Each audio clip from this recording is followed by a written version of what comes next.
talk to Albertans, to listen to Albertans, to not predetermine anything. And again, it's a situation where we know from the Chamber of Commerce, you people have identified the regulatory red tape as a problem. Our oil and gas industry has mentioned it. I'm hearing the other day that in the house building business, that each new house may have $108,000 of bureaucracy in it. Okay, is there the two candidates that didn't get in on the second round? Do you want to get in on this? No? Okay. Anybody else, any other comments before we move on to the next question? All right, next question. This one revolves around business competitiveness. And again, we're going to start with somebody different than we did in the first round of questions, okay? So I'll call your name when your answer is due. Business competitiveness. We'll continue with that topic with a focus on the environment. What are your views on climate change? How does your party platform address this issue? And if it does, what policies and strategies does your party suggest to effectively deal with climate change? And we'll start with candidate Smithers. Thank you. With respect to climate change and protecting our environment, of course, it's a critical piece of the Alberta Party's platform. As climate change and protecting the environment with respect to business competitiveness, we have taken that into account with our approach to innovation. For example, one of the platforms, or one of the ideas that we have introduced is to put funding into the CANAPUC, which is a clean and safe way to transport bitumen.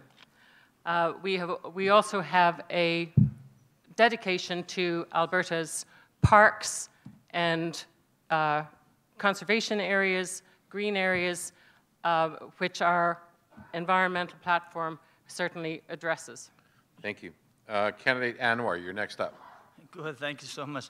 Well, I could say this, frankly, what I know this, they haven't done any steps seriously in a sense of other sites. We are really promoting our carbon taxes and etc. while my friend, his colleagues trying to fight us, take us to court. And also, in the meantime, as we live in a valley of this area, man, I'm telling you, if this climate change come to the actions, half of this town and the surrounding be flooded by waters. So you better get on and believe us, let us do something before it's too late. Thank you so much. Candidate Mueller.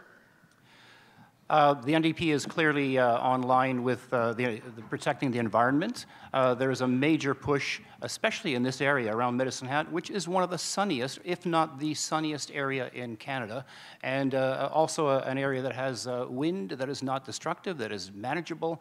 In our area, we can see major developments, announcements almost every day for solar farms, wind farms.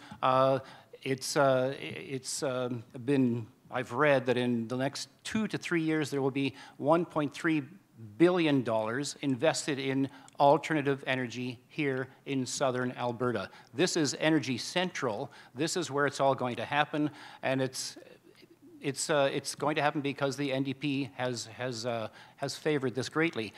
It's sad that the UCP says if, and that's a huge if they come to power, they will cancel all alternative energy support. Thank you. And finally, candidate Barnes. Thank you. Actually, that last statement was not true. But let's go back to how important clean land, air, and water are. Top priority of all of us. We all want to leave the campground better for our children and our grandchildren. Our great oil and gas producers, our agriculture producers, don't get enough credit now for the quality job they do. I understand that currently $6 to $9 per barrel of oil that's produced in the oil sands is extra environmental costs that other jurisdictions don't have. We lose the jobs but still have the same amount of carbon in the air. Every day, hardworking families, big companies at a smaller rate than it is now, but big companies that have proven how good they are at protecting our environment. Thank you. Okay, so I'm going to open this one up to 4 minutes. I have candidate Anwar wants to speak on this debate. Mueller, Smithers, Barnes, I'm assuming you want to get in on this? Sure. Okay. Candidate Anwar, you got 30 seconds. Well, what I can say is this, you know, whatever you say, with all my respect, my store, my area, Walsh and Arvin got flooded 4 years ago before I get here. There was a lot of pictures about it, about the climate change. In case, on top of that too, being aware of what we're doing here, we all breathing the same air. Montana, Saskatchewan, we live in one flat land. So the thing happening here is all going to be facing a crisis, mister. Thank you. Okay, thanks. Candidate Mueller. I'm surprised that, and I know this is going to be a little bit risky, but I'm surprised that Mr. Barnes doesn't embrace the carbon levy that's been implemented. The carbon levy is a market forces instrument. You use a lot, you pay for it. You use a little, you don't pay so much. You reduce your use, you pay less. It's a market instrument for controlling effluents into the environment. Thank you. Candidate Smithers. The Alberta Party is also going to exempt individuals, businesses, farms, and nonprofits from the carbon levy. And I think part of the argument we have with the NDP is that we cannot be penalized for the climate and the area that we live in. As our leader said this week, we live in a sorry? Your 30 seconds is up. Oh, thank you. Candidate Barnes. Thank you. Ladies and gentlemen, the number one thing we can do for our clean air and our climate is to get LNG, get natural gas to India and China, who are building hundreds of coal-fired electric generation plants still. I am amazed at the lack of understanding of that, maybe the hypocrisy of Rachel Notley, who's against Northern Gateway Pipeline, the very pipeline that would allow more natural gas to get to India and China so they could burn clean electricity. Do we want a second round on this one? Okay, Candidate Smithers. Anybody else? Oh, sorry. Candidate Mueller first. Candidate Smithers. Anybody else? Okay.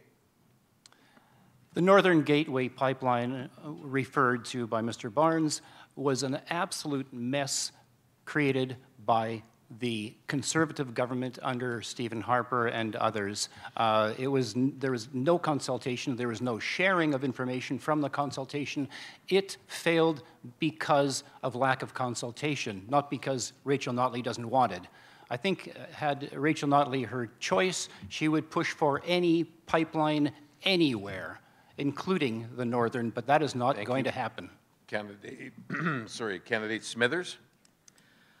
I think it's important to refer to the 7 Generations presentation that was done. We attended it in Medicine Hat. Drew, I believe you were there. That speaks to our challenges with water, the future of water, and the melt. We need to pay attention not only to oil and gas, which the UCP seems to be completely focused on. We need to pay attention to other things like water and parks and green spaces. Okay. Candidate Barnes. Thank you. I believe Rachel Notley's words were the Northern Gateway was not the right pipeline. And I believe what happened is after Prime Minister Trudeau replaced Prime Minister Harper, the Supreme Court decided that there wasn't enough consultations, that Prime Minister Trudeau was not even resumed. So that's where the fault lies. And of course, it brings me back to the failed, the failed pact of a carbon tax between Notley and Trudeau. Candidate Anwar, you get the last 30 seconds on this. He's good at pointing at. Your turn. Yeah. Well, what I can say is this, you guys are really good at pointing. Thank you. Thanks. Okay. All right, next question. We're moving on. Question number 3. It's on provincial trade. We'll continue. That is our second main topic. How important is interprovincial trade to Alberta, and how would your party effectively deal with existing barriers? Candidate Anwar, you're up for the first 60 seconds. So that was the last part. How would your party effectively deal with existing trade barriers? Well, the trade partner we have, our platform, actually, Mr. Khan has been working hard, and that point is he's been platforming our trades, emphasizing a lot of avenues and resources. For that fact is I would like to people, I give them the assignment to go online and check on us on that and hold us accountable, printer off. And we promise you, we fulfill the best we can. We do the better than everybody. We are working for you. We don't working for Ottawa. I personally, I'm here for Medicine Hat, Cypress County. I'm not here to be a Liberal servant. I'm here to be your servant, if I can. If I don't, sorry, I'm trying my best to be me. Thank you. Thanks. Candidate Barnes, your second. Thank you. Interprovincial trade is crucial. You know, we're here in Alberta with third biggest oil reserve in the world. Canada's number 5 in exporting food, and we don't work well together with our neighboring provinces. So I'm so pleased that the United Conservative Party and Jason Kenney, we've made strong alliances with Scott Moe and Pallister in Manitoba. We can build on that. We have agreements in place now that should be worked better. The 4 provinces, Western provinces, have a Western agreement that we need to get more value out of. Even the Pacific Northwest and the 3 Western provinces in Canada, the same thing, the Penwar. These are agreements that are in place that for some reason our politicians haven't ensured that red tape reduction has happened, that we haven't had the benefit of free trade, full markets, complete access, and maximum choice for all consumers and companies. The systems are a large part are there. It's up to us to make it work. Thank you. Candidate Smithers. I think in the short term, we need to address provincial trade from the point of view of difficult family relations. BC is setting up barriers to Alberta, as is Ottawa right now. The Alberta Party has proposed, we have a plan to bring the film industry back to Alberta. And we also have a plan in place called Welcome to Alberta, which invites corporate head offices to our province and provides tax incentives for doing so. One of those biggest tax incentives is to companies and corporations from BC who choose to relocate to Alberta.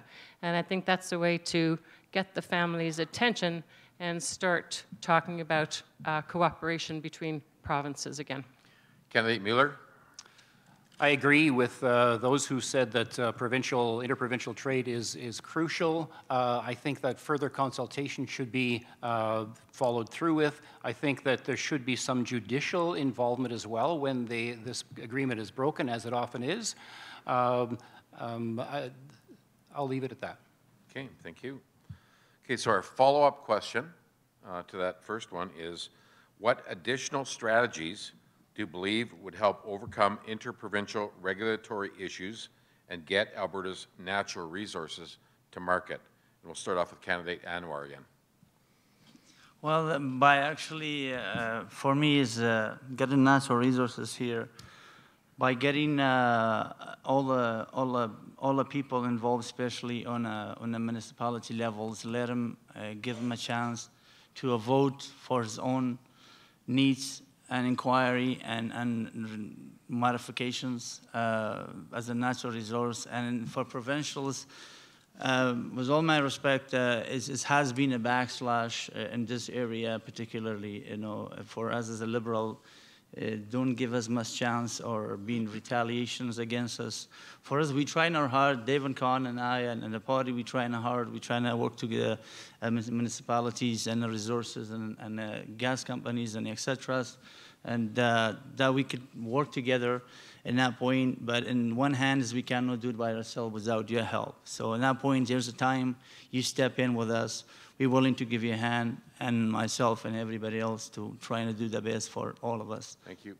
Candidate Barnes, your second. Yeah, thank you. Well, when it comes to natural resources, please don't forget our First Nations people. Many of them are eager and wanting to be involved, and that's an important thing for Alberta and for Canada.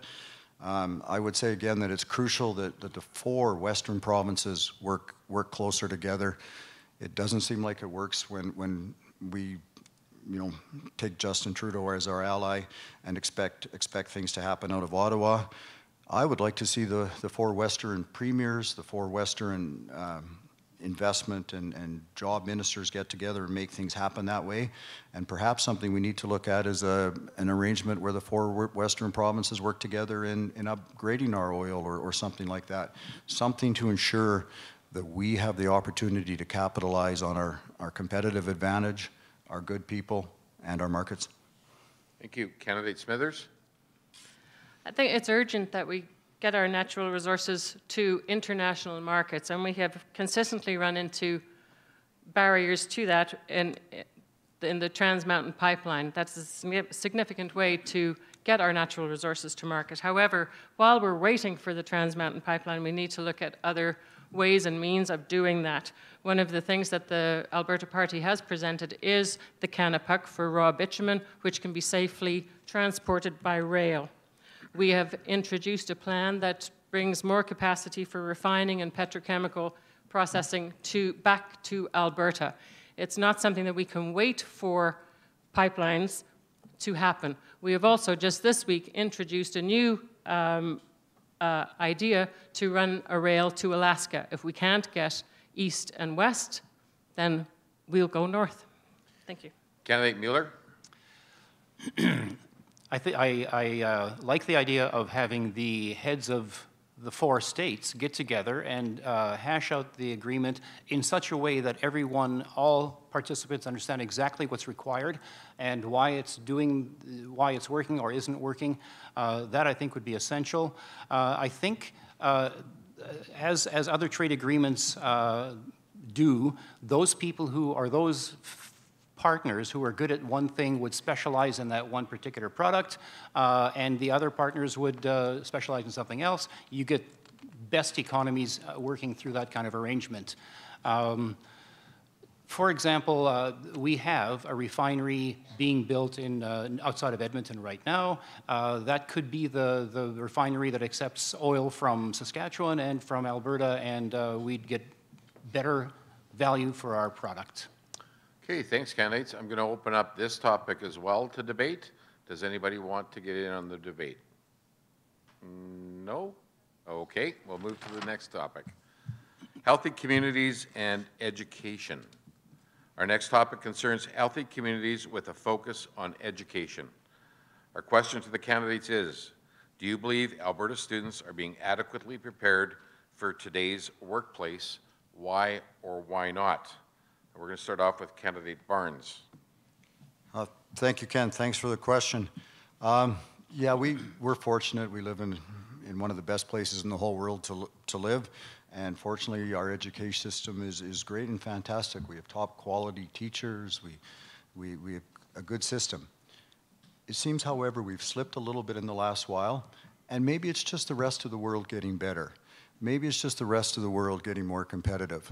And it's like everything else in our fast-paced life, we need to continually improve. So I'm pleased that in the United Conservative Party, we've come forward saying that we want to ensure their curriculum is a little more foundation-based, a lot more Alberta and Canada history and geography, so we are sure that our kids have that foundation. Ladies and gentlemen, we need to ensure that we have a safe spot for all children. We need to ensure that our children are given every opportunity in the world. In a changing world, we need to be on our toes. Thank you. Candidate Mueller, you're next up. As far as education is concerned, I think, as Mr. Barnes said, we have one of the best education systems compared to anything. We are, well, I mean, compared to, we are number 6 in the world amongst reading, math, and science. 15-year-olds were tested. I don't remember the name of the agency, but we are number 5 out of 70 different countries. Our education system works extremely well. There are things, of course, that can be worked on, technology and those kinds of fields, but I think the key thing that we should be working on is critical thinking, computational thinking, and that's in the new curriculum that the NDP has just launched. And that's one of the, it's going to be a leading curriculum. Thank you. Candidate Anwar?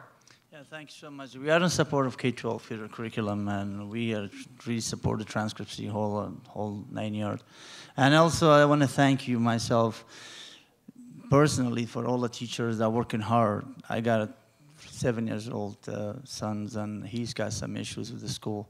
A teacher has been really role model and been helpful for us and my family personally, and myself actually in support of the whole education system. We had the best education system. I finished my college in overseas in northern Iraq before I came to Canada. Prior to that, I have a diploma in fine arts. But I'm proud of our education system here. Then I think we could do better as Alberta parties and David Conn. We had a really embracing a good system to basically help our kids downsize the classroom and hiring 2,000 teachers by getting your kids, our kids, my kids, Barnes kids, and other kids to get them extra attention, which is from 40 classes downsizing for 2 classes, hire extra teachers. Candidate Smithers? Well, the question was, do we believe Alberta students are prepared for today's workplace? And to a great extent, no, they're not. They live in a different world. They are technologically advanced. Their whole world is technological. With the Alberta Party, we will introduce teaching assistants. We will increase the number of teaching assistants in the classroom to provide teachers with the support in reasonably sized classrooms, not overcrowded classrooms. And we will support certainly an updated, current, and future-looking curriculum. Our kids need to be prepared for the future. We absolutely support the micro-society program that you mentioned in the Vote Prosperity platform from the Chamber. It's a marvelous program to give young kids from K to 12 real-world experience. And also, if you saw the Medicine Hat News this morning, the introduction of the STREAM form of teaching in one of our local schools. Thank you. For the audience, just so you may be wondering why I'm constantly looking over here. There's a monitor down here that shows the candidates how much time they're running at and how much time they've got left. So that's what I'm referencing, and the candidates can see it as well. A follow-up question on this topic. Where do you see room for improvement in today's education system? Candidate Mueller, we're going to start with you. Where do I see room for improvement? I think I see room for improvement in the new curriculum that the NDP is rolling out right now. It was based on 10,000 hours of consultation, 70,000 people around Alberta of all walks of life. Their input was put into the new curriculum. That curriculum is just now rolling out for grades K to 4. It will then roll out for grades 5 to 9, and then the high school will follow. It's being tested right now. It is as modern as one could ask for. That's one thing. The second thing would be smaller classes. The UCP leader, Mr. Kenny, has used the word shredding. He wants to shred the new curriculum, and he wants to go back to the 2012 curriculum of Alberta. That is not going to prepare students for the future. Candidate Smithers? There is room for improvement, certainly, in updating the curriculum and addressing the real-world future that our students are coming forward into. We can design our education system to accommodate the diversity and multiculturalism of our students.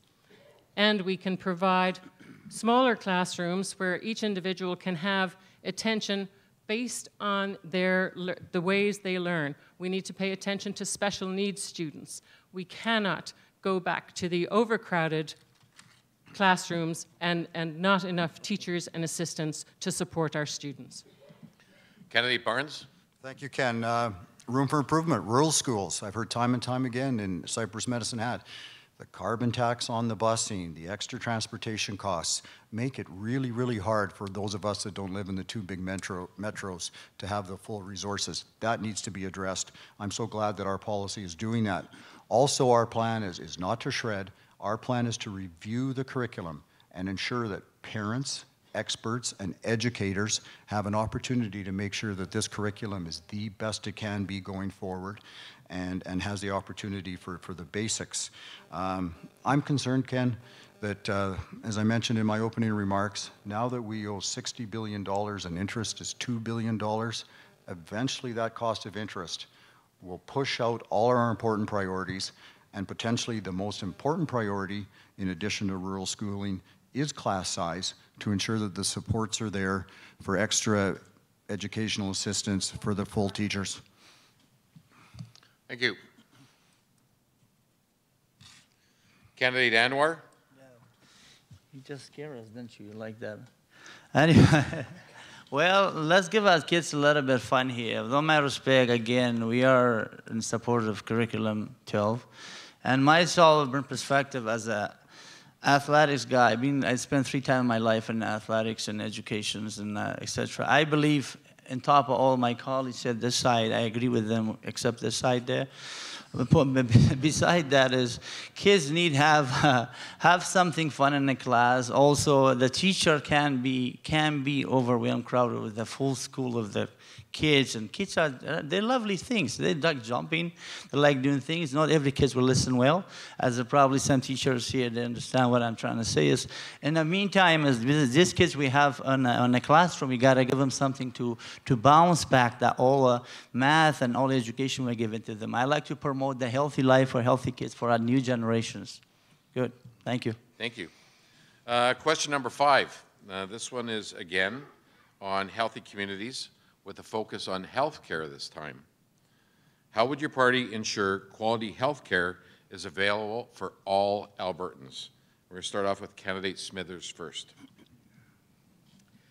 The Alberta Party will approach healthcare by reviewing. We need to make practical changes in the way healthcare is delivered so access is available to all Albertans. Our intention is to review all outstanding positions in management specifically that have been sitting open for a year or more, and those will not be filled. We have plans in place to ensure that there is adequate long-term care. We have an innovative and forward look at treating chronic diseases or ailments like dementia that are a real challenge to our aging population. We will also be implementing a strategy of health and well-being in terms of preventative care, what we can do to keep ourselves healthy and avoid these longer-term health concerns. Thank you. Candidate Anwar, you're up. Yeah, thank you so much. I would like to personally admire the people who work so hard in building this country. Now they call them senior citizen. They have dementia, they have issues, they have separation with the spouse, they live in different home care, they can't really afford the home care. We have a really platform, particularly David Conn and I in the Liberal Party in Alberta. We are actually working hard. We are really watching over you guys, especially in those folks in that age. Also dementia people. Plus the people with cancer and then other patients that will deal with the medications, cancer. We are in the process to getting medications, and so myself, I'm really promoting a healthy life, and we really look after we have a really good dental plan in a place right now that David Conn, we're looking forward to talk to government in Ottawa to put everything in plan, especially dental care and medications. And also prescription for the seniors and the people who had a first-stage cancer. Thank you. Candidate Mueller. The NDP has built 3 or renovated 3 new hospitals, is building a new cancer hospital. All of us are connected to cancer in some way, and I think it's high time that we had a proper cancer institution. There's more home care going to be given in the next iteration of our government. More home care.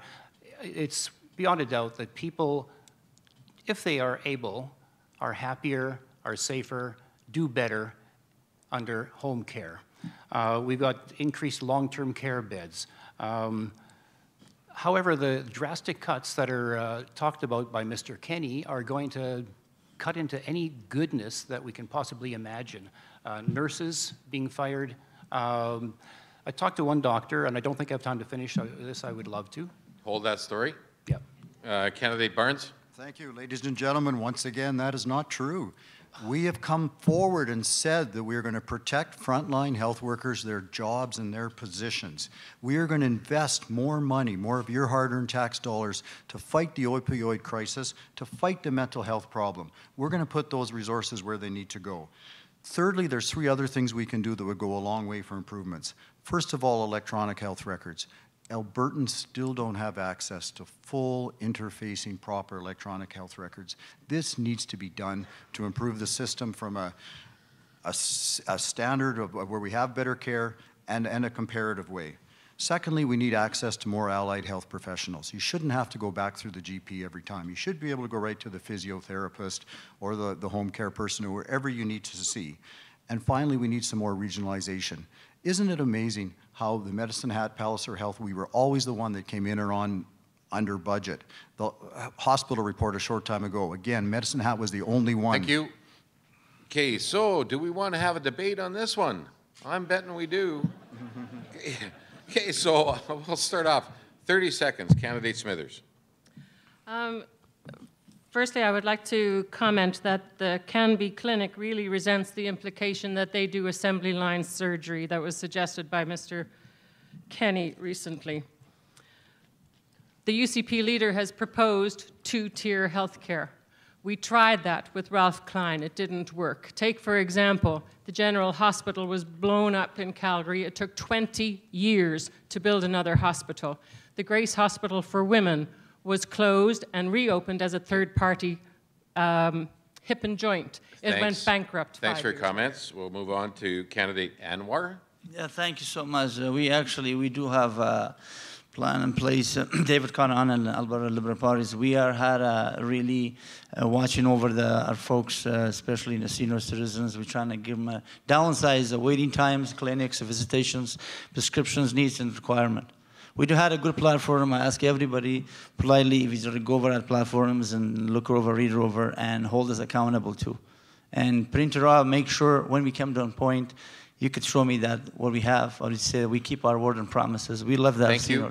Candidate Mueller, on to you. I've heard the word privatization. I think many of you have as well. Enough said about that. There is a pharma plan where all seniors who make less than $75,000 will have all of their medication covered. For many elderly, medications are a difficult and expensive project. 75% are covered now. All of that will be covered in the new term. I talked to a doctor. Thank you. Candidate Barnes. Thank you, ladies and gentlemen. Let's again be clear. We are going to protect and keep healthcare 100% publicly funded. There are elements of private delivery in our system now. GPs, as an example, are generally a private business. Provinces, both Quebec and British Columbia, already have more private delivery than Alberta. Saskatchewan, by keeping it publicly funded and introducing levels of private delivery, reduced wait times to under 4 months in knee and hip key replacements. Thank you. We'll move on to Candidate Smithers. I'm guessing we want a second round on this one, right? Okay, Candidate Smithers, second round. One of the things that concerns me about the UCP is their attack on women's health care. It happened, as I mentioned earlier, the Grace Hospital for Women in Calgary was closed under Ralph Klein's reign, and that has never been replaced. Of late, the UCP has quite urgently tried to restrict access for women to safe and legal health care by walking out. Thanks. Sorry. 30 seconds is pretty short. Yeah. Candidate Mueller. Talked to a doctor recently. Sorry. I'm sorry. Candidate Anwar. It was a rotation. See, man, nobody fair to us. I don't know. Just the town or these guys? You tell me. Well, what I can say is, frankly, I feel sad that I live in a country we have everything we can. You guys agree with me. But one thing, people always start trying to run away from responsibility. Why? I guess, I don't know why. But my point is this, privatization of healthcare, privatizing healthcare is not something we should keep in mind. We as a liberal, Alberta liberal, we are against that. Thank we don't you. want, thanks. Okay, I just got so excited about this debate that I lost my place. Candidate Mueller. Thank you. I talked to a doctor recently, I'll do this really, really fast, who said the biggest thing about operations like hips and cataract and so on is money. We need more money. Where will that money come from? He says, well, you know the government that's going to provide money for more. And it's just, I've just read about that. So it is available, it's going to happen. There will be shorter waiting lists for these important operations. Thank you. Candidate Burns, you get the last 30 seconds on this one. Thanks again, ladies and gentlemen. The NDP threw $3 billion more into healthcare. And as I said in my opening remarks, we now wait 22 weeks for open heart surgery. My goodness. There was a Quebec Supreme Court decision, the Chueli decision, that said access to a waiting list is not access to health care. Yes, it needs to be well funded. Yes, we need to pay our doctors, our nurses, and all of our allied health people competitively and well. But we need somebody to look at this with respect for hard-earned tax dollars and a deep concern about patient care. Thank you. We're going to move on to the next topic, again under the pillar of healthy communities, but this time we're going to be talking about the focus on infrastructure in relationship to healthy communities. How will your government provide sustainable municipal support for maintaining and delivering essential services to residents? And we'll start off with Candidate Anwar. Well, for myself, a healthy community is all start from a point that you got up in the morning.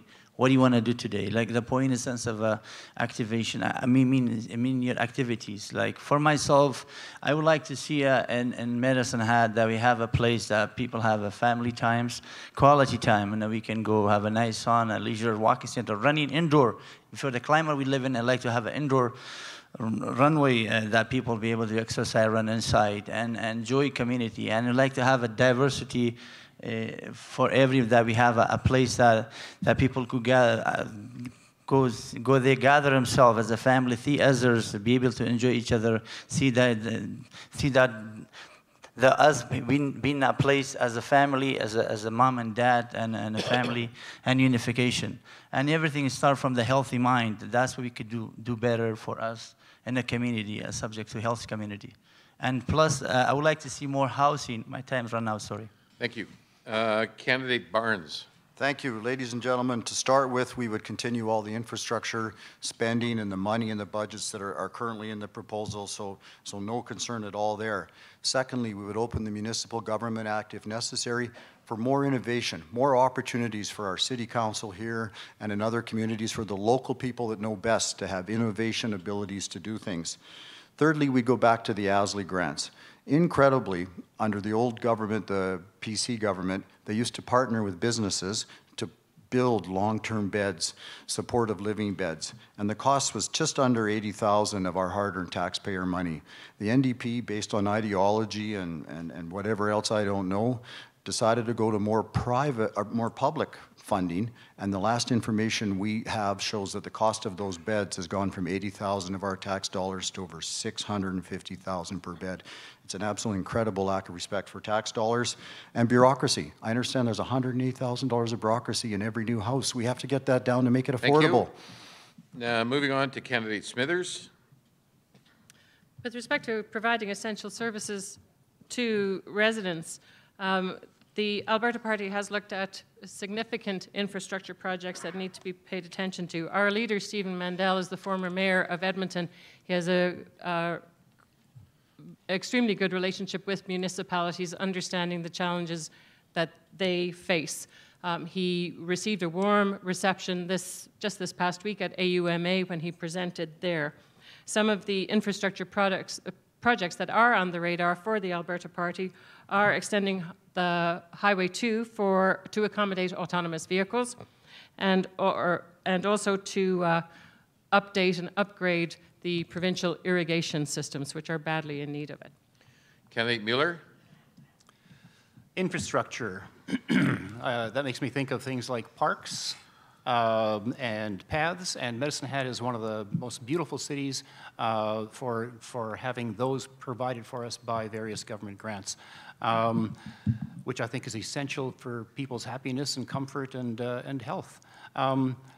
I think of the downtown revitalization that's been happening in the last 3 or 4 years with the sewer replacements and all that sort of stuff. That makes Medicine Hat a better city, safer, more attractive, and I favor that kind of activity. And I'll leave that. Okay. So, keeping with the theme of infrastructure, does your party support public-private partnerships, commonly referred to as P3s, to build infrastructure? Why or why not? And we'll start off with candidate Barnes. Thank you, ladies and gentlemen. The answer to this is it depends. Private-public partnerships are good when you can't control the design, when you need experts to come in and be important in the design, like a cancer hospital that has many uniques, like technology. But if it's the type of thing where you can control the design, like a school, then you don't. Then you're further ahead to go with bidding each system, each step along the way rather, so we get the most value for the taxpayers. So yes, I guess Ken, the answer to this question is, under the right circumstances, under the right way to ensure that the taxpayer and the people of Alberta get the most care and the most value, we believe in P3s, but if there's a better way to do it, and if that better way is for the Alberta Infrastructure Department to design and bid out each process, then absolutely that's what we should do. Okay, candidate Mueller. I find myself agreeing with Mr. Barnes. Yes, if necessary, when it works, under proper oversight, I think P3s would work for certain buildings like schools. I think there's a savings there to do it properly and to do it as cheaply as possible.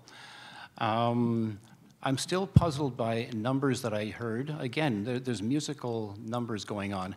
80,000, 630,000. I don't understand. I'll leave it at that. Okay, candidate Anwar. Yeah, thank you so much. You know what? I'll just tell you this. I drive a truck for a living. I have a trucking company. Privatization is at the healthcare or any government, any municipalities, it's really ridiculous, and it's been a lot of cheating. Barnes said we have to look after our budget, we have to do this and that. If you're trying to start privatization, all our governments and all our offices, you put yourself in a more cheating and lying and more in a dilemma for the Arians, for people in the public. I myself personally against it. So is my party. Candidate Smithers. I too am a trucker. If you take a look at the Calgary Ring Road, that was an extremely successful P3 arrangement. So yes, we are completely in agreement. We're on making three P3 agreements with private companies. Having the opportunity to invest in Alberta, to invest in infrastructure projects, of course, it attracts businesses, it creates employment. And especially, for example, in the area of transportation. We've been talking about the transportation corridor on Highway 3 for a number of years. That is something that can certainly be considered in a 3P partnership. Okay, so on this one, we're going to move on to question number 7, government accountability, fiscal policy.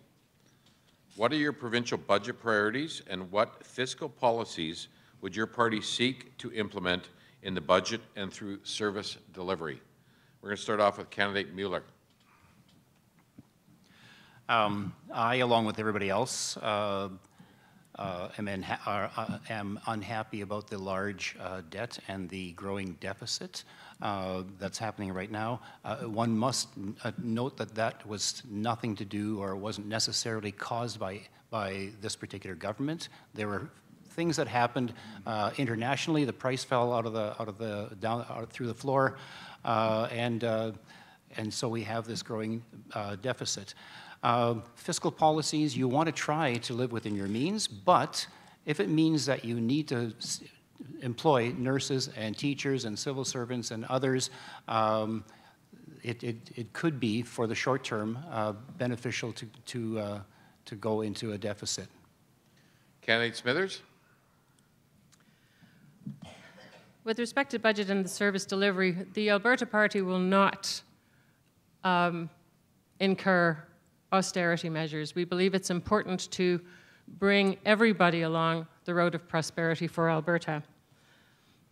With respect to the budget and addressing the debt and growing deficit, our Jobs First plan and our Welcome to Alberta plan will help to spur the economy forward by attracting business investment in addressing the business tax, reducing the corporate business tax to 10%, by providing that business certainty guarantee. It is interesting, though, maybe I should wait for the debate part for that. You got 88 seconds left. That's okay, go ahead. Candidate Barnes. Okay, thank you. Ladies and gentlemen, the United Conservative Party, if we're granted the opportunity to govern for you, will balance the budget within our first term. We will do that by protecting all frontline workers, their jobs and their positions and their services, and growing the economy 3%, and basically having a spending freeze other than the elements we talked about. We are going to give everybody the biggest tax cut in Alberta history by eliminating the carbon tax on day one. That will put $1.4 billion back in our economy. An economy that, if the NDP is re-elected, they're going to increase that carbon tax 67%. So instead of just approximately 7 cents a liter of tax for your gas, they're going to 11.2 cents a liter. And that will make the carbon tax take $2.5 billion a year out of our Alberta economy. Ladies and gentlemen, we have to get back to competitive taxes. Rachel Notley and the NDP raised our corporate taxes 20%. Thank you. Moving on to candidate Anwar. Yeah, thank you so much. I want to give my friends a hand. He said the truth while he was talking about budget and stuff. Thank you so much. We've been having blamed, unfortunately, from a day first. These guys lost election. And the point is this here, myself, I would say this, we like to open the budget for our municipality, especially Medicine Hat.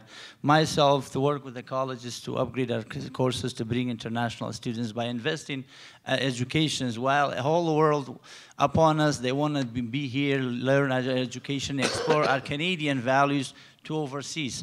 That's one thing actually we're working hard with this area and Medicine Hat and Cypress County and Alberta Liberals, me and David Kahn, we have come an idea. Myself personally, I agree with that. And also, we've been cutting down from 12 to 10% of the taxes to promote the people, invest and come to the province and have a business with us, invest in our province here. And myself, personally, I would like to say, everybody, we should cheer internationally, trying to bring it. Yeah, thanks. Okay, we're going to get into a debate on this one. I imagine everybody wants to get into a debate on it. Okay, so we're going to go in the same rotation as the speakers. Candidate Mueller, you can open up the debate. Our government sees a plan to have a balanced budget by 2023-24. They've done very well this last quarter, and they will continue to fight that particular deficit, be done with it by 23, and then go on from there. I don't like austerity budgets, which the UCP seems to love. I recall the Ralph Klein days. Okay, thank you. Candidate Smithers. Both the UCP and the NDP have stated that the NDP have stated they will balance the budget by 2023, the UCP by 2024. What the NDP has failed to tell us, and it happened in your review of the budget, Ken, where you said the NDP's budget to balance in 2023 is based on Trans Mountain being built and operational by 2021. That is a pipe dream, pun intended. Oh. The UCP... Okay, you're done for time, but let me get into this. You get extra minutes for quoting the moderator in your comments. So, Candidate Barnes, you're next. 30 seconds. Thank you. I'll remind you that after Rachel Notley raised corporations' tax rates 20%, she actually collected less tax revenue than she did before she raised them. So that's a fallacy. You can't go down. I also want to remind the audience that the NDP said in the 2015 campaign by year 3 they'd have a $25 million surplus. That ended up being a $7 billion operating deficit, part of that $60 billion in debt we have now. They're planning over $13 billion in campaign promises, heading us well over to $100 billion in debt. Candidate Anwar. Yeah, thank you so much. We are in support of the pipeline. We're trying to balance our budget by 2021 according to our prerequisite budget platform we have been put in place. Okay. So you want a second round on this? Oh, yes. Okay. Oh, yes. Candidate Mueller. I was saying that the austerity budget of the Ralph Klein days is something that I remember. I was teaching a social 30 class, 43 students in one class. The only good thing about that was that the students actually ran to get the class because they had to sit on the floor if they couldn't get a seat. Thank you. That's Ralph Klein. Okay, Candidate Barnes. Candidate Smithers. Just got so excited again. The UCP has stated that they will reduce taxes for the wealthiest. They have also stated that we cannot get on the road to prosperity until we balance the budget. They will take our budget to balance by 2024 on the backs of the most vulnerable Albertans. Go back to Ralph Klein days when his Minister of Social Services was Mike Cardinal, who overnight knocked 10,000 people, primarily children. Candidate Barnes. Thank you, ladies and gentlemen. We're $60 billion in debt now. We were approximately 10 when the NDP was elected. $2 billion a year interest has to come from somewhere. And if the NDP is successful and we owe $96 billion 4 years from now, then our interest expense is $3.5 billion. Ladies and gentlemen, that is going to jeopardize every important priority that we care about. Candidate Anwar. Well, Byron keeps saying all the numbers. I don't know where you get it from, but wow. We're saying we are on a big day, the liberals, then I say we're going to do this and that. Was what? How much got in your pocket? Okay, so we got a minute left in that 4-minute slot. So I'm going to do chair's prerogative. I'm going to go to Candidate Smithers and then Candidate Mueller for the last 2 presentations. Go ahead. You got another 30 seconds if you want. On the same question. Yes, to finish my last point, on overnight, when Mike Cardinal was the Minister of Social Services, overnight 10,000 people no longer qualified for social services, the majority of whom were children. We had ads in the newspaper every single week for nurses to go to Texas. Teachers in this province took a 5% rollback, and they were promised that they would recover that in future years. They never got it back. The UCP have no way but austerity. Candidate Mueller. The pipe dream that my colleague speaks of here can be supplanted by the 1,200 rail tankers that will take 120,000 barrels of oil per day to market. That's not a great solution, but it is going to bring in much needed revenue, and that will happen right away. Thank you. I'm going to throw a curveball at my timers. Can you put a 1 minute up on, and I'm going to give the other 2 candidates a chance to respond, just because I'm having so much fun with this particular topic. Candidate Barnes. Thank you.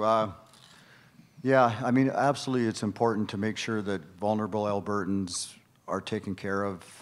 That's one of the reasons that part of our budget plan going forward is to always make sure that Alberta has the most generous tax credits. My goodness, I'm always amazed by Southern Albertans and you people of how generous you are with your money and your time and helping each other. That will continue, of course, and yeah, thank you. Candidate Anwar, you get the last 30 seconds on this one. He's right. That's why they cheer in the streets trying to cut off all the health cares and all the teachers and make sure our folks can go to his neighbor for Medicare, for medications. Okay, next question. Government accountability representation. Okay, so we'll be focusing on effective representation. If the majority of your constituents feel differently about an issue than your party, How will you effectively represent your constituents while serving your party? So I'm going to start off with candidate Smithers first. The Alberta Party is a party of inclusion, and we welcome dissenting voices. It's been interesting over the last couple of weeks as we rolled out the platform, the conversation every day from candidates and what they are hearing in response to our platforms. We have a guarantee in the Alberta Party that we are not tied to our leaders' dictate. We are not tied to listening to what, or to following what the party dictates. It is constituents first, party second. We've also been guaranteed a free vote. Thank you. Moving on to candidate Anwar. Yeah, thank you so much. I could say this, and myself, I'm not a liberal servant. I'm a public servant in this area for you, for all of us. I'm a voice that you never expect. I'm the voice you never saw, you never see, because I came from a background that I was a liberal, pro-liberal human being before I came here, not because of the Liberal Party in Ottawa. Because I believe in freedom of speech, interrogation, inclusive society, that everybody have a voice. All the seniors, all our veterans, all our First Nations, Natives, Inuits, etc. So for me is to be in here, yes, I belong to Liberal Party, LAP Alberta, but I am an independent person. I believe a true Canadian values and morals. That's why I'm here. Thank you. Candidate Mueller. If I disagree with the constituent or constituents, it is my duty as a representative. That's what we are. We are representative of the people of the entire city or region, all of them. Not just those who voted for us, everyone.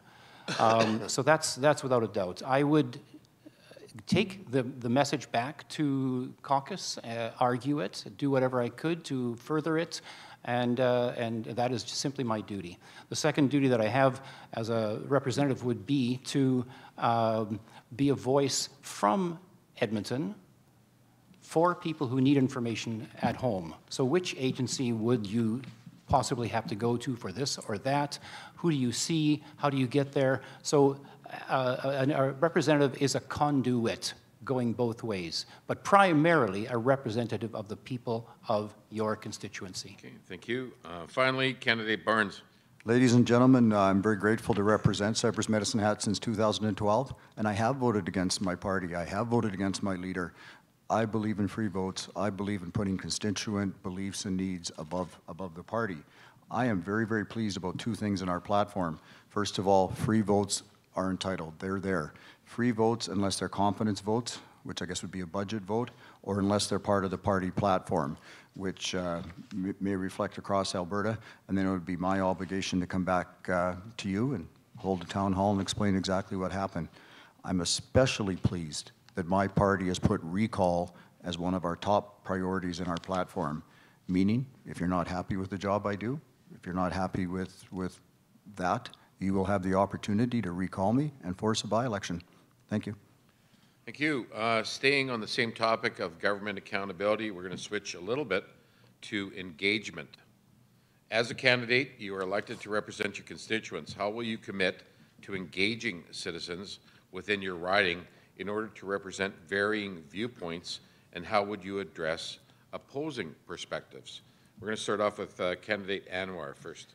Yeah, thank you so much. As I mentioned in the past, actually, my background has made me who I am. Good people like you make me who I am.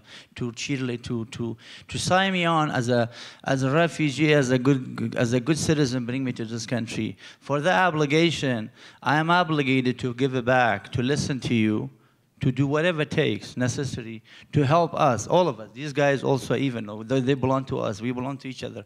So myself is, I see myself as one body, many good minds, which is the center in front of me. I like to help out. I like to explore my idea by one thing, to get integration, inclusive society. We created a family together that we have a different view and visions. We work together. The only way we can understand each other if we get to touch each other, understand, talk to each other, getting involved with each other. That's the main key. That's the first key, first step. We're going to start it from there.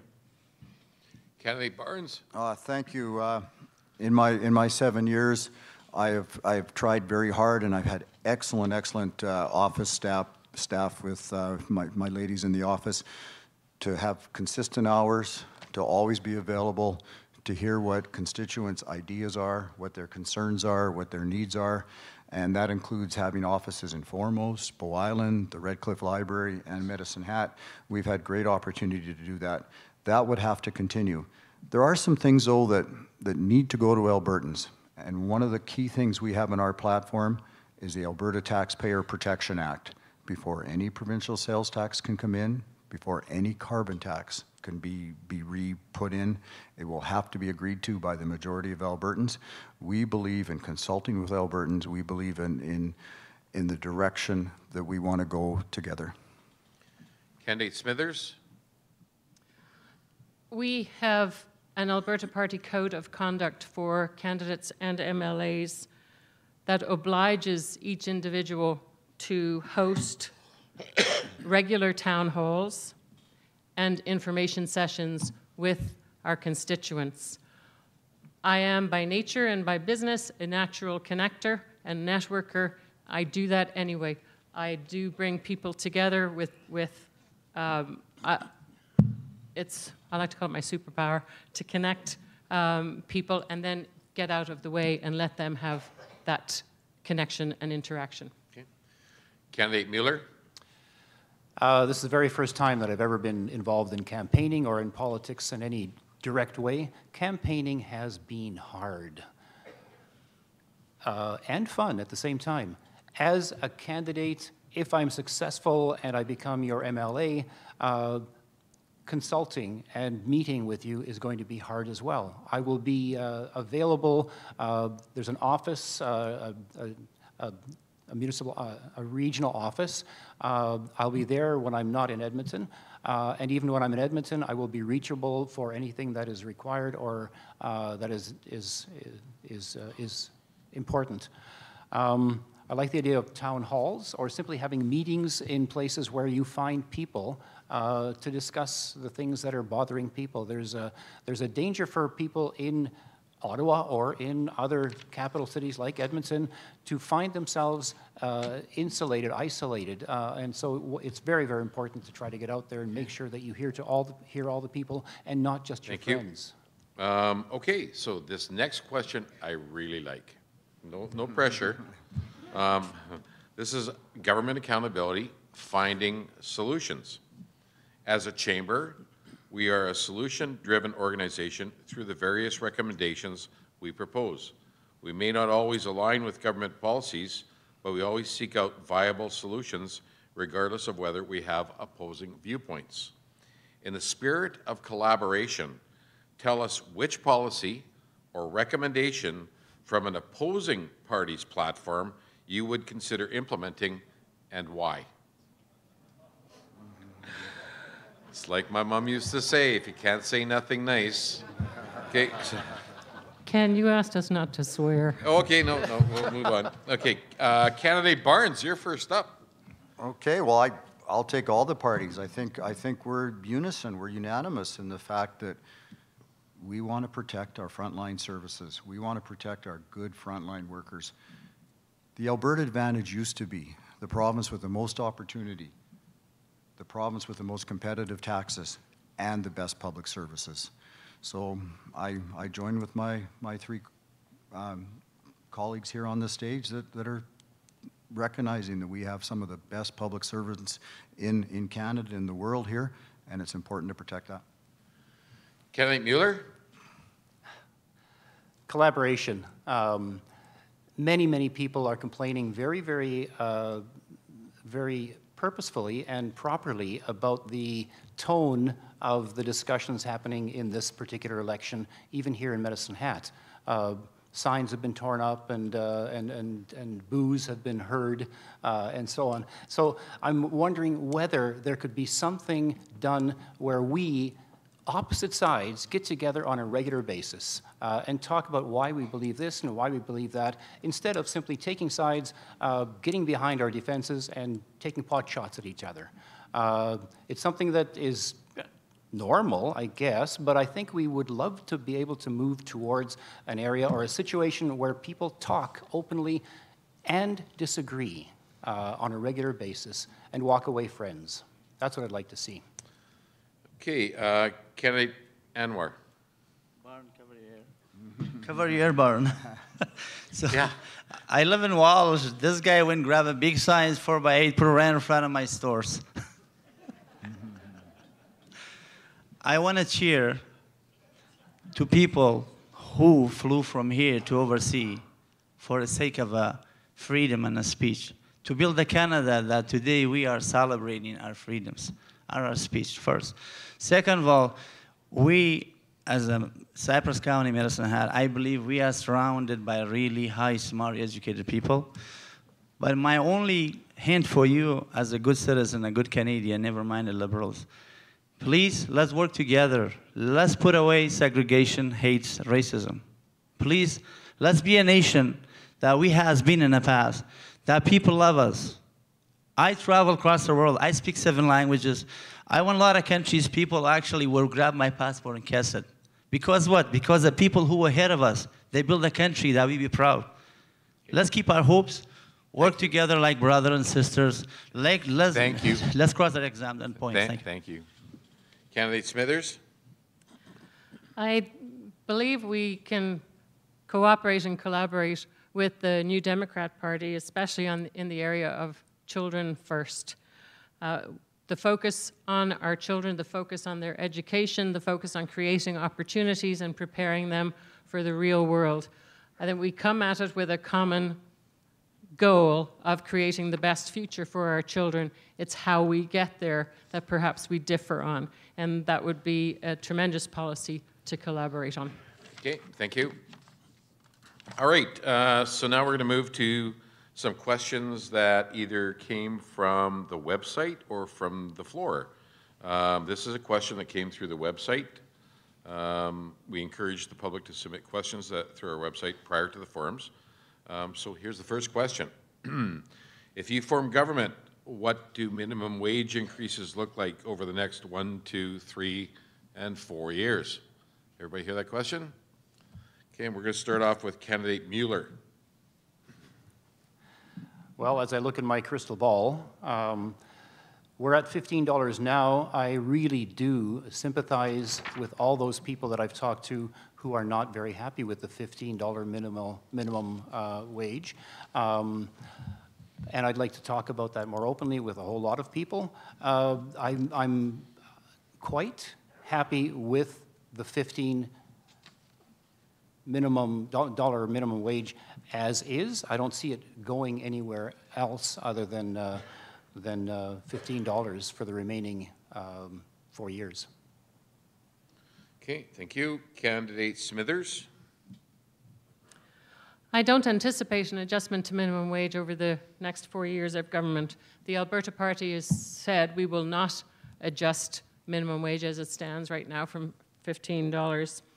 What we do need to look at is providing that certainty, the business certainty guarantee, to businesses and investors coming into this province so that they're very aware of what business conditions are going to be like for the next 4 years. Therefore, there will be no lurch in policy change.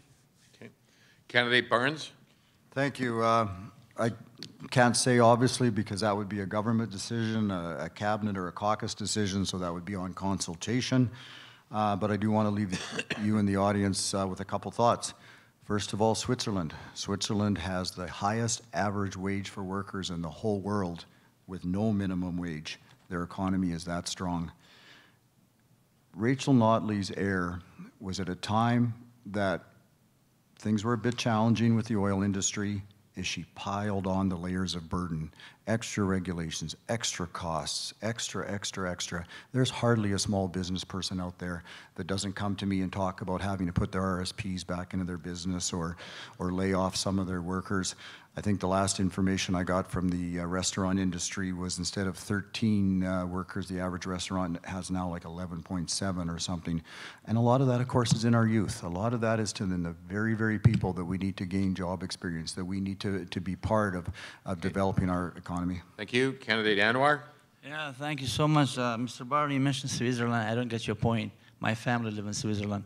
But what I can say this, myself, being a guy that I start from nothing this country, I'm proud to stand here in front of you guys, tell you the truth is.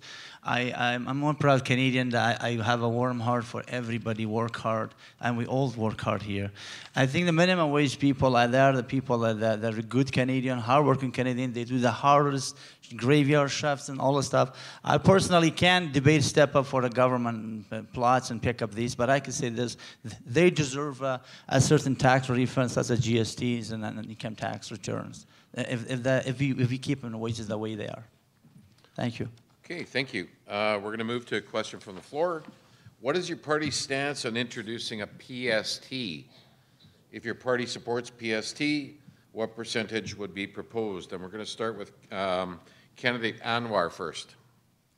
Well, myself and the platform we have to initiating a PST back to the tables, that's bounced back with the platform the party has been working with, trying to create. At this point, again, the platform will be mandated soon, and it's in place. And myself and everybody else, we should work hard toward it. And in the meantime, it's something that I'm sure David Kahn and Alberta parties, they dominate something that everybody be happy with, and such as today's and age and today's budget we have in a situation that we lacking with the budget and balanced budget. Okay, thank you. Candidate Barnes? Thank you. Absolutely no to a PST. I think the Alberta Taxpayer Protection Act precludes it anyway without a vote across Alberta. I think what we should do instead is if we had a PST, it would raise approximately $4.5 billion. I think what we should do is take the first $4.5 billion of royalties every year and put that into our general spending so we can compete for nurses, teachers, doctors, the quality people we need, and ensure that the rest gets saved. And in a year where royalties are less, that's where we'd go the other way to get rid of some of the boom bust. Thank you. Candidate Smithers? It is my understanding that the Alberta Party will not consider a PST. We want to send the message that Alberta is open for business. So, no, we will not introduce a PST. Okay. Candidate Mueller? I'll make this short and sweet. No. Okay. Can't be clearer than that. Okay, so we're going to go to another question from the floor. What are your views on privatization of public services? We're going to start off with candidate Barnes first. Thank you for that. Obviously, we answered it earlier, publicly funded for health care, that absolutely must continue. We must ensure that all Albertans have equal access and all Albertans have access to quality care. In education, of course, I'm proud of the fact that the United Conservative Party wants to ensure in education that parents have a key role going forward, and we support choice in education. Private education gets less percent of funding compared to public education, so you can suggest that there's a subsidy for the taxpayers of Alberta, and choice in a lot of ways makes the system better, and of course parents being involved and parents and students having choice is what I believe in. Candidate Mueller? Privatization of public services is not a great solution.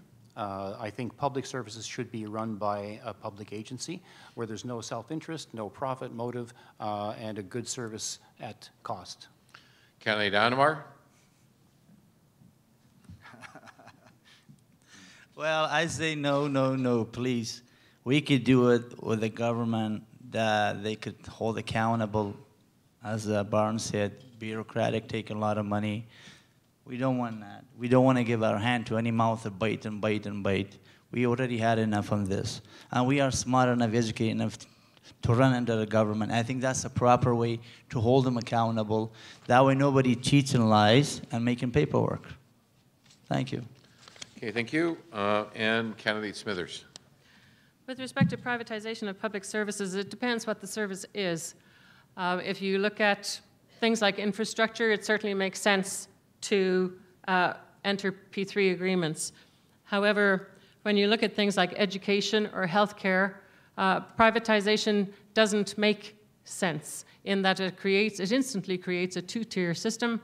It limits access for Albertans to those two critical services. Okay, thank you. Another question from the floor. Can you speak to other ideas in regards to income security for people living in poverty aside from minimum wage? And I'm going to go to candidate Mueller first. I haven't thought this one through very much. I think that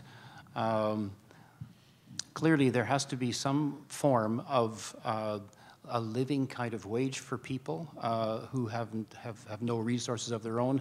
I'm worried about crime if that doesn't happen.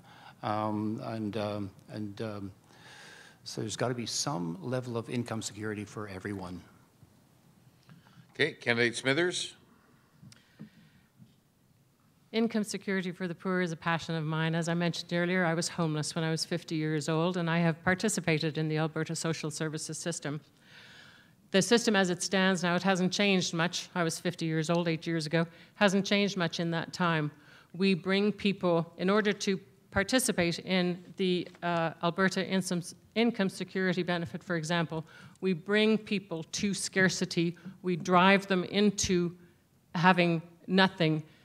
Then we throw them off the cliff because we give them a set stipend every month that is clawed back dollar for dollar, depending on what they earn. What I would like to see, and the Alberta Party is reviewing all of these systems, provide people with that stipend and then give them a certain amount that they can earn themselves every month so that they're not tossed back into this position of scarcity and lack every 30 days.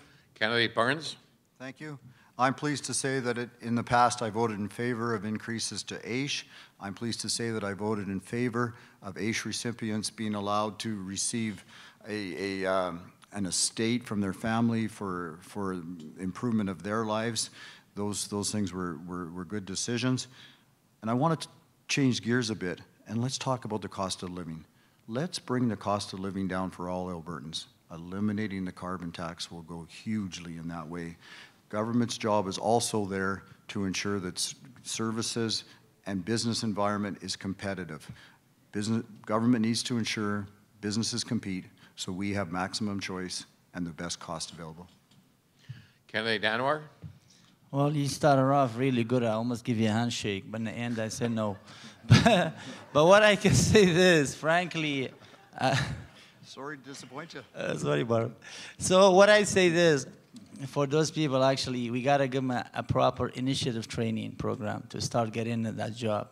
When they get in that job, in my perspective, to have a gas station and restaurants and etc., I personally don't mind signing a contract with them to give them a motivation and hope, make them heroes. I think that's everyone in this room agree with me. I think that's a good start to do that, and personally, I agree with that. Okay, thank you. Another question from the floor. What level of debt do you feel is acceptable for the province of Alberta? We'll start off with candidate Smithers. Oh, that's a really tough question. Obviously, the debt we have now is not.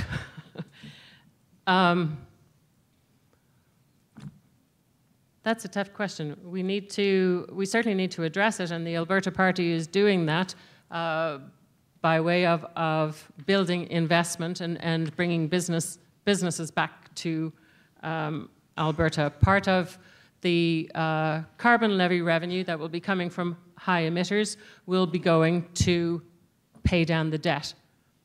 As far as a specific number, if that's what you're looking for, I'm... Candidate Anwar? Yeah, thank you so much. Well, and any time, any circumstance, debt is bad. Doesn't matter if it's cents or dollars or millions. And especially, I don't think people will agree with me. And for us to have a program to get out of debts, actually, we have a vast variety of a section that we have to work with piece by piece to bring up the surplus, which is, it takes probably a while to explain at this point. Only got 30 seconds to say, but the problem, we have to work with the municipalities provincially in Alberta to put the plan together, which is has been done at the Dave Connon and LAP Alberta parties. So we're looking forward to increase that. We get out of that mess, and which has been started in the past 4 or 5 years ago. Thank you so much. Kennedy Mueller? I'm not sure I can come up with a number or a percentage or a ratio, but I can say that there is a debt that is a good debt when you're building roads, infrastructure, and all that sort of thing. Debt is a good thing. It creates wealth in and of itself. So I'm thinking that if you can reduce the debt that results from operational activities, that would be wonderful. Do it as efficiently as possible, but some debt is clearly a necessary entity of any government budget process. Kennedy Barnes? Thank you. In the long term, should be zero debt. We have the 3rd biggest oil reserve in the world. We have the best people. We are so good at producing agriculture. We have all the richness in the world here. In the short term, the United Conservative Party will turn this around with $86 billion in total debt. That's our net debt. And that is a really good decision, because when I'm out knocking on doors and I talk to all the young people who are on their way to Texas or Louisiana or North Dakota, instead of working here, these young people that are making $30,000 when they used to make $100,000, we have to get this economy going so these families have a chance again. And to do that, it's going to take a while. To do that, we have to focus on getting job creators and wealth creators back to investing in this province. That will be job order number 1. Secondly, ensuring that our public services are right along with it, and then we will talk about the debt. Okay, thank you. And I think this is going to be the last question before we get into wrap-up statements, but it's a big one. As a community, as a chamber, the Medicine Hat District Chamber of Commerce has been committed to being a positive and forward-looking organization for well over 100 years. Projecting into the future and thinking long-term, what does your ideal Alberta look like in 50 years? And we're going to start off with candidate Anwar. I think in 50 years, if people fulfill my dream, the dream I have is that everybody pitch in, whatever who you are, whatever who you came from. If you believe at Canada, us as a nation, that we believe in each other, work together, we could accomplish too much together. As long as I go against this guy, he's pointing at me, I'm going to go with this guy, we're going to go circle and circle and circle. So for this day and on, for 50 years, I say this: if people have acceptance and tolerance for Canadian values, first, we're going to make it. We are already in the top 6 country in the world for domination, human rights, and inclusive society. Let's keep it that way. Don't let anybody fool you by showing you money or show you some fancy word. That was all my respect. I came from a country that hateness, it puts you in a situation that you can see the news every day, every minute, that people killing each other over the egos and machos. Sorry my language. Let's work together, please. Thank you. Thank you. Candidate Barnes? Thank you. Next 50 years. Well, to me in Alberta, the words free enterprise and taking care of each other, there aren't just words. That's our way of life. Alberta's been the leader of free enterprise, creating wealth, providing jobs in all of Canada, and at times in all of North America. And we've been so good at pitching in when we need to help each other. That's the type of thing we need to get back to. That's what we need to focus on for the next 50 years. And that means trusting free enterprise to create wealth and build jobs. That means having government there to provide important public services. That means a government that continually strives for and cares about respect for hard-earned tax dollars. That means making decisions based on equity and fairness rather than ideology. Thank you. Thank you. Candidate Smithers. The Alberta Party is built on 6 principles, and it's part of what drew me to the party.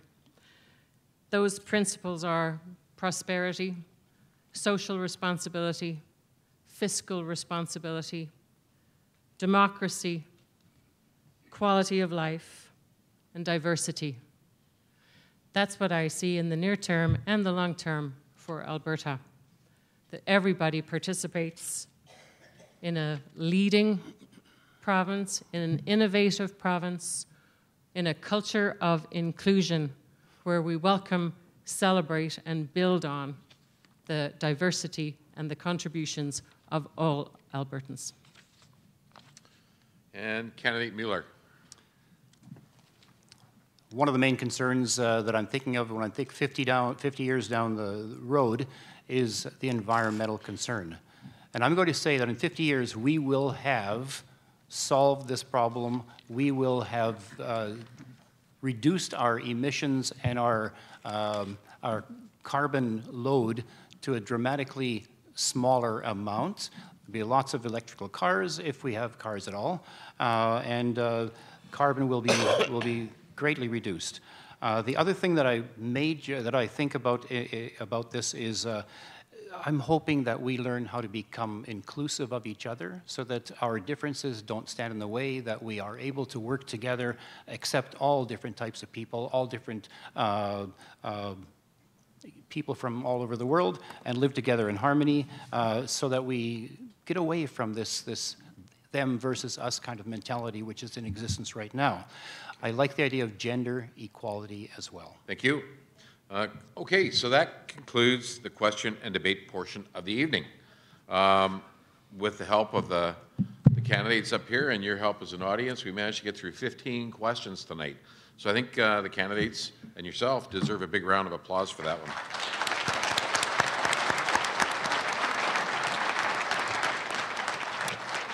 Okay, so we'll now move on to closing statements from each of our candidates. Reverse order from opening statements, and they have 2 minutes each. So we'll begin with the closing statement from candidate Smithers. Thank you very much, Ken, and thank you to all of you for coming and listening to our responses tonight. I appreciate that. I don't want to go back over the things that we have talked about tonight. We've had those answers, we've had that debate. What I would like to talk about is our opportunity to bring Albertans together.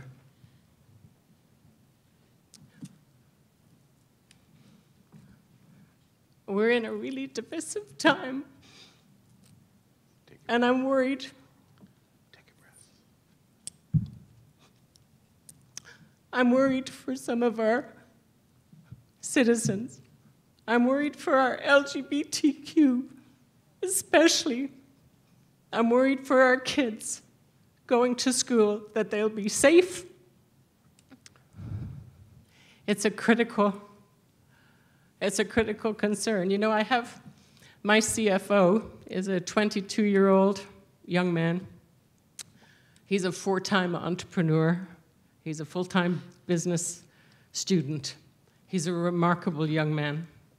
We have another young man in Medicine Hat who just self-published his book called Being a Gay Christian. I want to see us accept each other, want the best for each other, protect each other. I live my life by the mantra, I am my sister's keeper. That's what I want for our youth and for everyone else in this province. Thank you.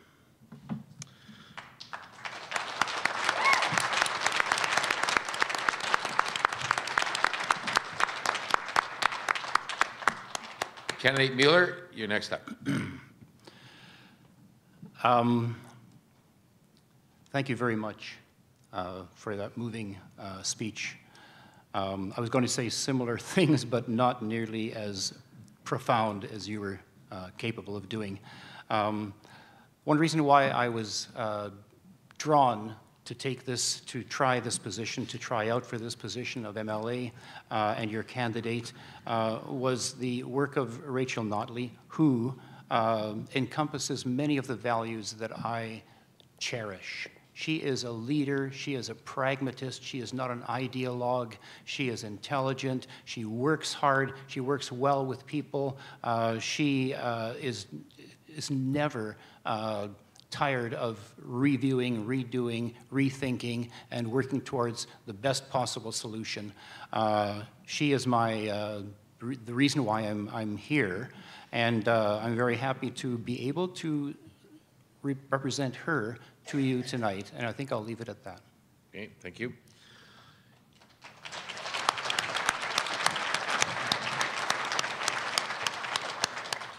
Candidate Anwar? Thank you so much. Well, I could say this. I am here to the voice a person that migrated to Canada and came to Canada in 1996. I came as a refugee. I came as a political refugee. I was 18 years old, already been a business entrepreneur. I faced interrogation under the politician or regime from Iraq. I went to the campground. I seen a campground. I was 2 years there. I got accepted by Canadian government as a political refugee, brought me to Canada. I am so cheerful and thankful for that day up to today. I want to thank you so many people like you that have a voice in me, that have encouragement on me, that make me to who I am. I faced starvation. I came to this country by myself. I don't have no family. And regardless that, I speak 6 languages. I see many starvation, many poverties across the world. What I'm proud of is this: that today I'm among a people, among a people that the people I want, the people I cheer, the people I admire, the people I call Canadian people. They have values, and I'm so proud to be with you, part of you, and I want you to be part of me. Thank you so much. One thing I could say is the LABP party, David Kahn, he's a member of the LGBT, and we believe in transgenders. Myself, and we cheer to our nation, we cheer to our liberation, liberty, and liberations. Thank you so much. Thank you to being here. Thank you so much.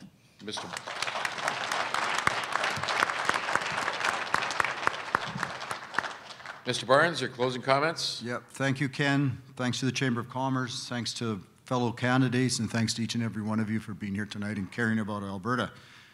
I too want all Albertans to be safe, to have all the opportunity and happiness. I want all Albertans to live the type of life that they want to live.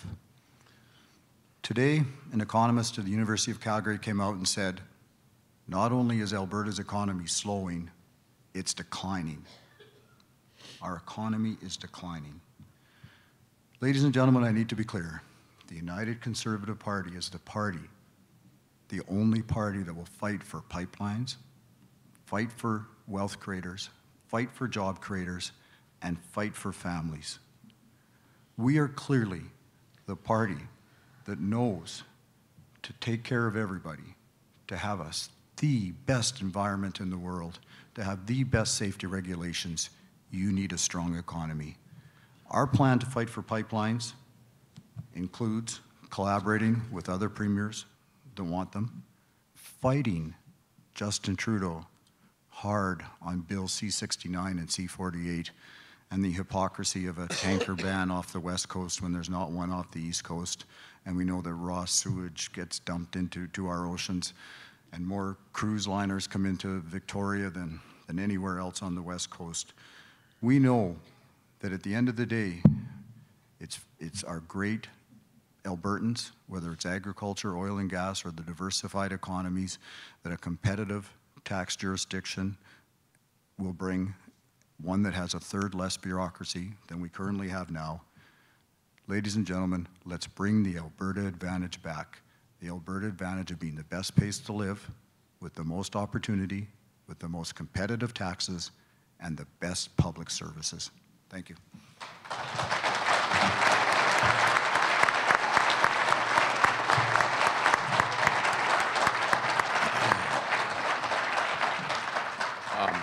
I have to say, this evening, these 4 candidates have been up here. They've put themselves out there.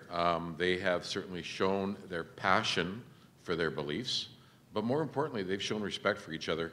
And I think that is something that is really important in this election campaign, is that even if you disagree with somebody's position, you can still have a rational discussion, and you can base your discussion on policy and not personalities. And for them, I'd like to thank them for that.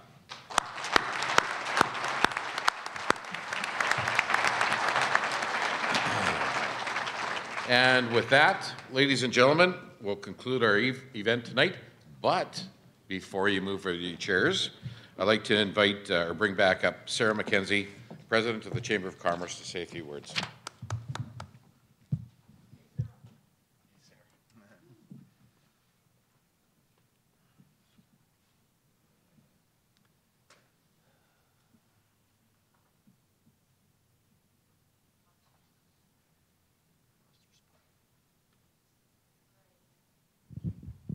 Is this on? Perfect.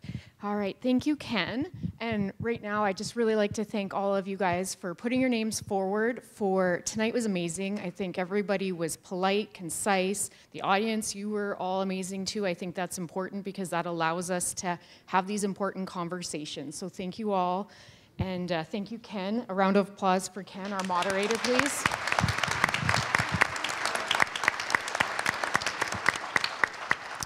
Due to our limited time, we recognize that not all of the questions were heard this evening, nor is it possible to address at everything. However, the Chamber has sent a questionnaire to all candidates prior to the forum and will also be sending a questionnaire following the forums with any additional questions submitted.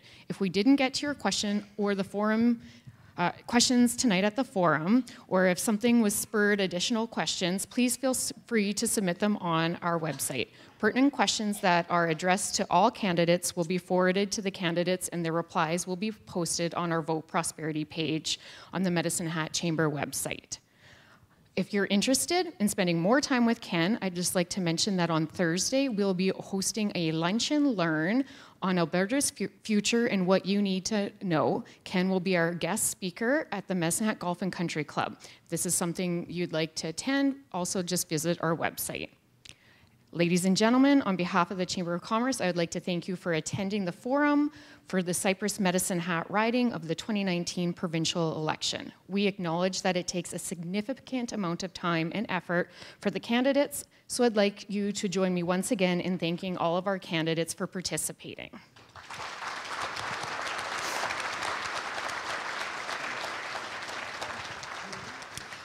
I would also like to acknowledge the staff of the Chamber of Commerce for organizing tonight's event and our board members who volunteered this evening to help make this tonight a success. Chat TV for live streaming our forum, for live streaming our forum tonight, and it will be available on our website. If there's anything else that you're looking for, the forum videos, it will be on our Vote Prosperity page. We hope that this forum has been useful in identifying your choice for our future representation in Edmonton. In closing, I would like to take this final opportunity to remind everyone to cast your ballot in the advance polls April 9th through 13th and/or on Election Day on April 16th. If you need more information about your polling station or even the riding that you're in, please visit Elections Alberta or www.elections.ab.ca or by calling your returning officer. The candidates have agreed to be available to you for the next half hour in the lobby. Please feel free to join them and thank them for coming out to our forum. Have a great evening.